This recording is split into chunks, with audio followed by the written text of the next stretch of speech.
Olá, seja bem-vindo a mais um programa Educação em Pauta. No programa de hoje a gente vai conversar com o professor Willam Umbelino Gomes. Ele é pesquisador sênior do CNPq, diretor-presidente da FAPERN, que é a Fundação de Amparo à Pesquisa do Rio Grande do Norte, professor titular da Universidade Federal do Rio Grande do Norte e líder do grupo de pesquisa de materiais e tecnologias do PO, da UFRN. Vai conversar conosco hoje sobre inovação, ciência e tecnologia. Seja bem-vindo, professor, ao programa Educação em Pauta. Obrigado, Bruno. É uma oportunidade que a gente tem de falar para o público sobre ciência e tecnologia, desenvolvimento, conhecimento científico, que é um ponto que está sendo pautado permanentemente pela Confederação Nacional das Fundações de Amparo à Pesquisa, o CONFAP, porque é conhecido, né, que, dado a crise econômica que o Brasil passa, então houve redução dos investimentos em ciência e tecnologia. E ciência e tecnologia é o futuro econômico, é o futuro da nossa juventude, o crescimento. Então a gente precisa estar discutindo esse tema, porque só a sociedade, tomando conhecimento dele, é que ela vai proteger, não é, o seu representante, exigir do seu representante, que não deixe esse sistema perder a importância que ele tem. Então a ciência e tecnologia, que é o desenvolvimento, é o emprego, é a competição. O Brasil passa por um momento crítico, que é um momento que se vê no noticiário dos jornais, de televisão, que é a perda de competitividade industrial. E essa perda de competitividade industrial está vindo exatamente pelo baixo desenvolvimento tecnológico que o país está passando.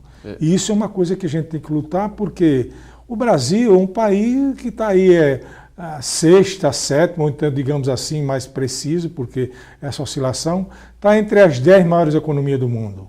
Um país que tem uma área, aí a quarta... Um país continental, né, na verdade? Um país continental. E um país que tem a maior riqueza mineral do planeta, comparado aos países, o Brasil.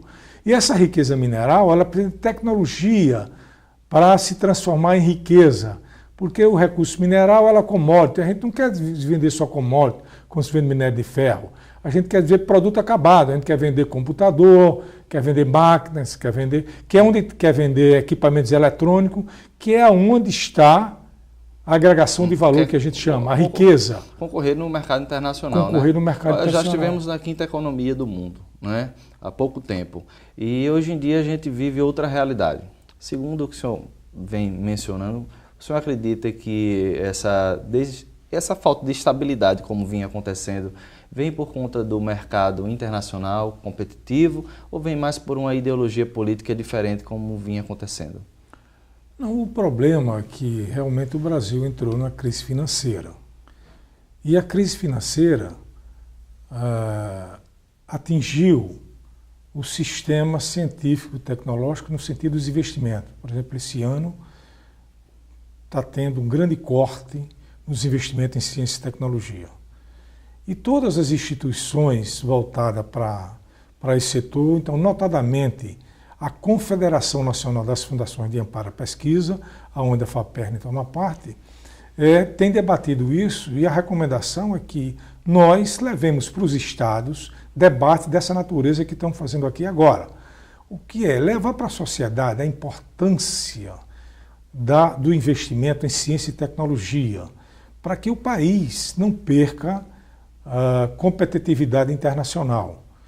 Há movimentos também, como o movimento pela competitividade brasileira, que trabalha essa questão, porque nós temos muitos problemas estruturais. Essa questão financeira é um, mas nós temos outro problema organizacional sério, que a grande parte da pesquisa brasileira é feita nos centros de pesquisa das universidades, instituições como os IEFs também. Mas a burocracia do professor que desenvolve pesquisa e fazer essa transferência para o setor produtivo é complicado. É quase como uma inibição. Isso não acontece. Nos países desenvolvidos, é o contrário, o professor estimulado quase até que é obrigado a ir buscar lá fora essa parceria. Nós aqui não temos estímulo do ponto de vista legal. Né? O professor da educação exclusiva não pode fazer isso, não pode fazer aquilo. Um aluno de doutorado que está fazendo uma pesquisa importantíssima, aplicada, ele, se tem bolsa, ele não pode ter empresa. E começa essas inibições. Emprego, né? Nem empresa, nem emprego. Nem empresa, nem emprego. Então você percebe? Então, isso precisa urgentemente ser revisto. E o resultado é esse. O Brasil está perdendo a competitividade. Está lá para trás a nossa competitividade, mesmo na América Latina. A competitividade colombiana, peruana, está maior do que a nossa. Ela não é o país em si pelo tamanho, o nosso tamanho é muito grande e da economia, mas a competitividade, isso que vai projetar a gente lá para o futuro. Então, nós precisamos olhar esse fator, nós precisamos olhar para isso, é uma questão política, não é? Então, você vê que a questão é intricada. A Coreia do Sul, nos anos 60, é um país muito mais atrasado que o Brasil, hoje está aí. A China também? A China, anos, né? que realmente é esse gigante, esse motor que cresce 7, 8% ao ano. Por quê? Porque eles olharam esse problema. Então, a China, que é um país socialista, não é? Tem empresa privada. Porque a empresa privada facilita o dinamismo econômico. A China tem. Então, estão olhando esse problema. Então, nós precisamos realmente abrir a universidade e discutir essas questões, levar a universidade para a sociedade. O senhor acredita que a inovação seja, então, um elo aí forte para esse debate ou essa força que as universidades precisam ter com o setor produtivo? Talvez a inovação, investimento em inovação nas universidades seja uma forma? Ela é básica se a gente vamos considerar os fatores desse país. O Brasil é o país mais rico em minério no mundo. Existe um minério, o nióbio, que só tem no Brasil praticamente, 98% da reserva, e é um metal estratégico na supercondutividade, na eletrônica. Então, precisa de muito estudo em cima desse metal, que só tem a matéria-prima, é só nossa. E se a gente desenvolve tecnologia, dá essa competitividade inigualável, que isso que precisa. Então, a questão da pesquisa no Brasil, ela é crucial, dado a sua natureza de um país de maior recurso mineral do planeta. Por exemplo, o Japão praticamente não tem uma mina, mas tem conhecimento, tem tecnologia e é a grande potência que é.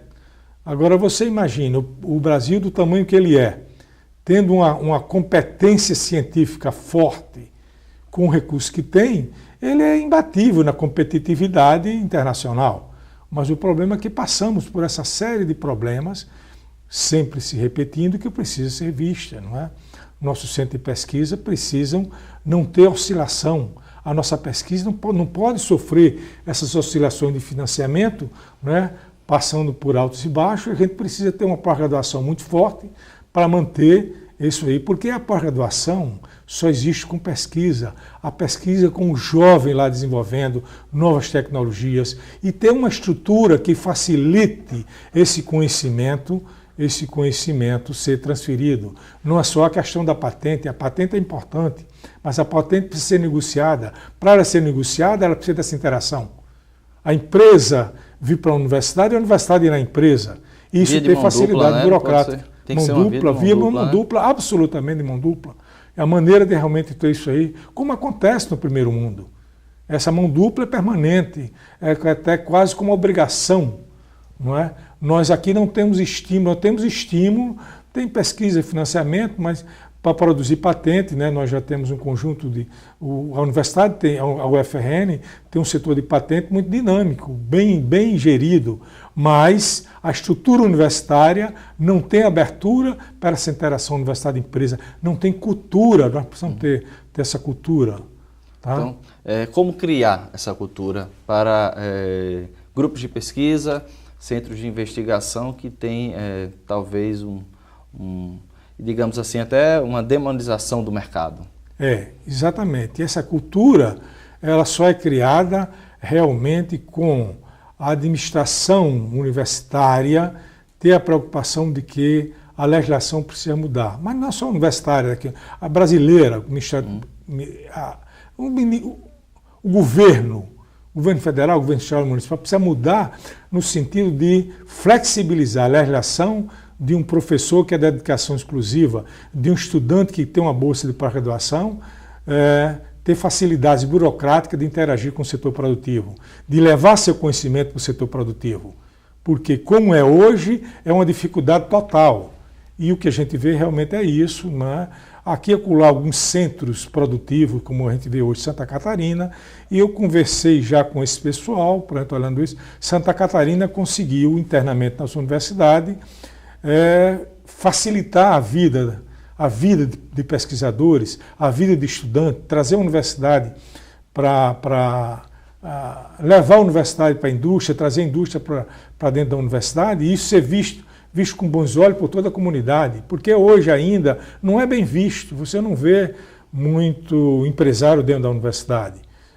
São poucos os cursos, São né? poucos, inclusive os que já vieram em debate da universidade, conversam comigo que realmente sentem um ambiente hostil. E até a linguagem é diferente, né? A linguagem científica... Não é só também, mas não é só a linguagem. Causa talvez um estranhamento. É a despreocupação, é a hostilidade com que é visto o empresário na universidade, tá certo? Como na questão da exploração capitalista. Então, isso é uma coisa de 100 anos atrás. Hoje em dia a economia mudou. Há livros que falam isso, né, que chamam até a sociedade antigamente só a sociedade líquida, como é hoje. Quem é hoje o grande desenvolvimento? É o indivíduo. É o indivíduo, é o conhecimento individual. Onde é que está hoje concentrado o maior desenvolvimento econômico do conhecimento? Na Califórnia, no Vale do Silício. Quem é que está lá? São grandes empresas? Não, são indivíduos. Está lá indivíduo, maior concentração de brasileiro rico, de indiano rico, de americano. Porque é do conhecimento, porque hoje em dia o conhecimento é que leva ao desenvolvimento econômico, que leva à geração de riqueza. Mas o senhor acha que a universidade deve repensar essa base que é pesquisa, ensino e extensão, com, quem sabe, o empreendedorismo, o setor de inovação, ou é pela própria pesquisa a via de mão para esse diálogo? Não, a universidade precisa repensar a questão da legislação trabalhista. Inclusive, o próprio marco regulatório que saiu há 2 semanas, inclusive amanhã na Fundação nós vamos fazer um debate sobre isso, eles continuam com a amarração desse tipo. Essas amarrações precisam ser quebradas. O professor precisa ser não só estimulado, ser incentivado, ser empurrado a realmente levar a universidade para a comunidade, trazer a empresa para a universidade. Isso precisa, porque é a geração do conhecimento, essa competição internacional do conhecimento. Nós vivemos na sociedade do conhecimento. A riqueza social advém do conhecimento. Por isso que a gente chama nós, hoje a sociedade do conhecimento. Nós estamos na 4ª Revolução Industrial, e a primeira Revolução Industrial, que foi a chamada científica, lá a partir de 1500 até 1700, né, com os grandes gigantes da ciência, gerou o conhecimento científico, gerou a metodologia científica, e aí a humanidade, a partir de 1500, começou a mudar.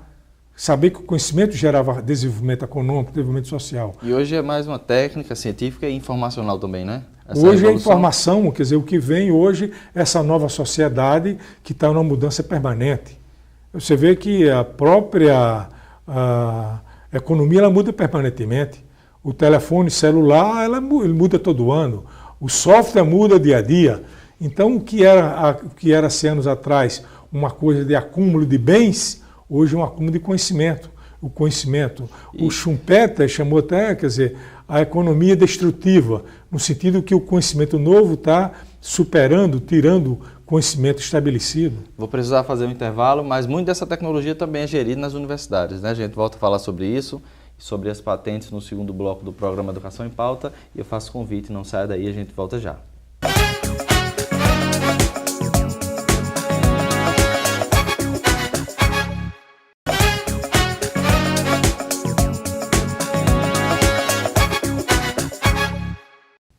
Voltamos no intervalo e eu continuo a conversar com o professor Willam Umbelino Gomes. Ele é professor da Universidade Federal do Rio Grande do Norte, pesquisador do CNPq e diretor-presidente da FAPERN. Está conversando conosco sobre ciência e tecnologia, o diálogo das universidades com o setor produtivo. Professor, queria começar esse segundo bloco falando como é que surgiu, ou como é que funciona, na verdade, esse processo da carta patente? Não é? Recentemente, o seu grupo de pesquisa teve um projeto, redução aluminotérmica do nióbio, né? Essa foi a primeira carta patente, como é que funciona isso? Não, essa foi a quarta carta patente da UFRN, e eu tenho 3 cartas patentes. Com essa, tenho do 3. grupo de pesquisa, né? No meu grupo de pesquisa. Por falar nisso, então, quer dizer, é interessante abordar isso aqui. Meu grupo de pesquisa, nós, na verdade, temos 2 laboratórios, trabalhando conjuntamente há mais de 20 anos, que é o meu e o do professor Carlson, que é da engenharia química, não é? Nós temos interação com universidades nacionais e internacionais, notadamente com a França, onde o professor Carlson tem uma interação muito forte, com a Alemanha, que eu tenho uma interação, com a Universidade de Dresden, com a Universidade de Aachen. Aqui no Brasil tem uma parceria muito forte com a Universidade Estadual do Norte Fluminense, onde tem vários professores de lá formados por mim aqui no meu grupo. Então fizeram concurso, estão lá, tá certo? O meu grupo, nós já formamos nessa área mais de 80 mestres e doutores. É um número significativo, não é? De produção, não é? Na formação de recursos humanos. Então a questão, como nós trabalhamos com uma ciência muito voltada para a tecnologia, voltada para o aproveitamento dos bens minerais do estado do Rio Grande do Norte, notadamente o que a gente chama metais refratários. Metais refratários são esses metais que têm alto ponto de fusão, como é o tungstênio, que é o maior produtor do Brasil, é a região de Currais Novos. Currais Novos, inclusive, viveu o apogeu em torno do tungstênio, é tanto que o principal hotel de Currais Novos é o Hotel Tungstênio, então todo mundo conhece a xelita, né, da mina Bejuí de Currais Novos. O nióbio e o tântalo, que são metais também que ocorrem naquela região. Tem não é? Uma quantidade significativa. No Brasil, 98%, não é isso? O nióbio, por exemplo, o Brasil detém 98% da reserva mundial, mas aí tem todo o Brasil. Na Amazônia tem outro tipo de minério, pirocloro, né, que tem montanhas e montanhas de pirocloro, em Goiás. Então, realmente, que esse é o metal que eu digo até é o metal do século XXI, porque é o metal da supercondutividade.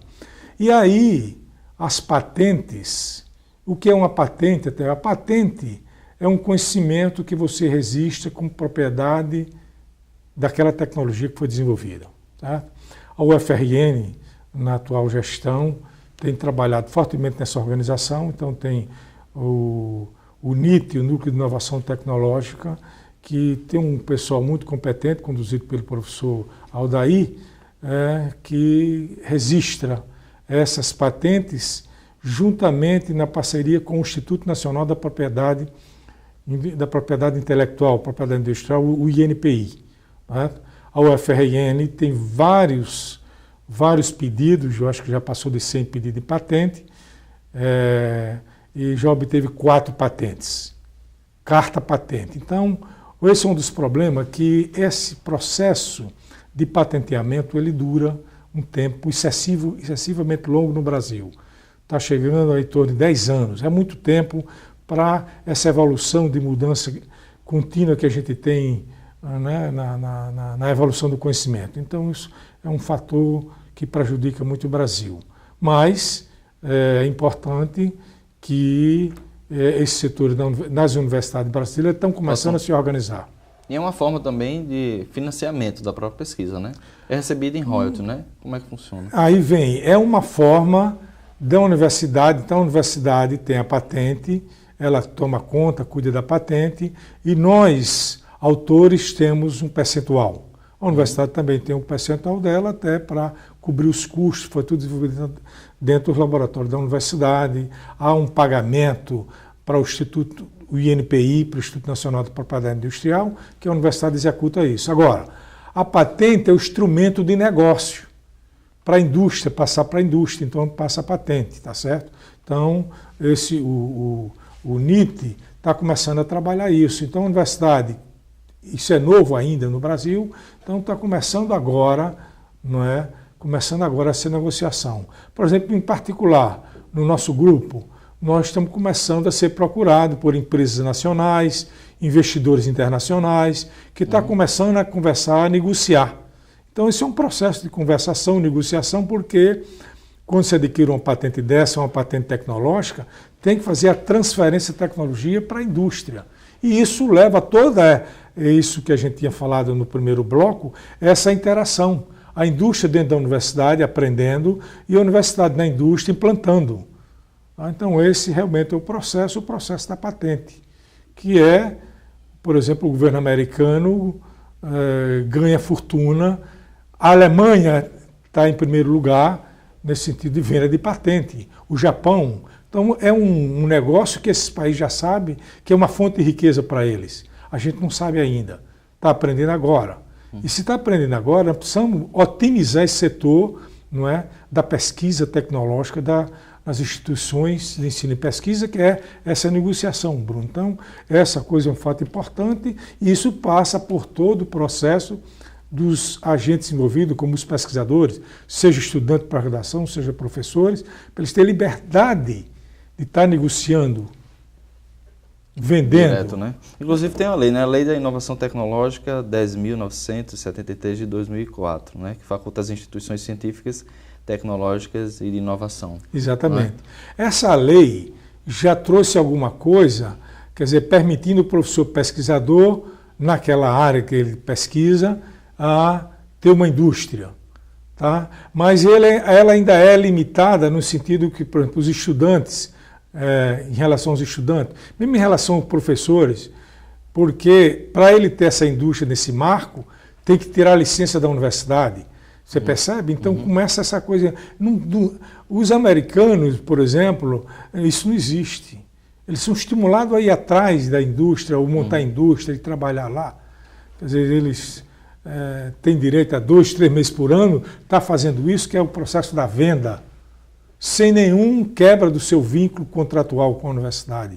Nós temos esses problemas que emperra, inibe, cria processos internos até de explicação do professor. Então, isso realmente é um fator inibidor. Nós precisamos estudar isso, porque a nossa cultura veio, a cultura da dedicação exclusiva, ela veio muito fechada. Por exemplo, quando eu fui candidato a reitor da UFRN, o slogan da minha chapa era Universidade Aberta.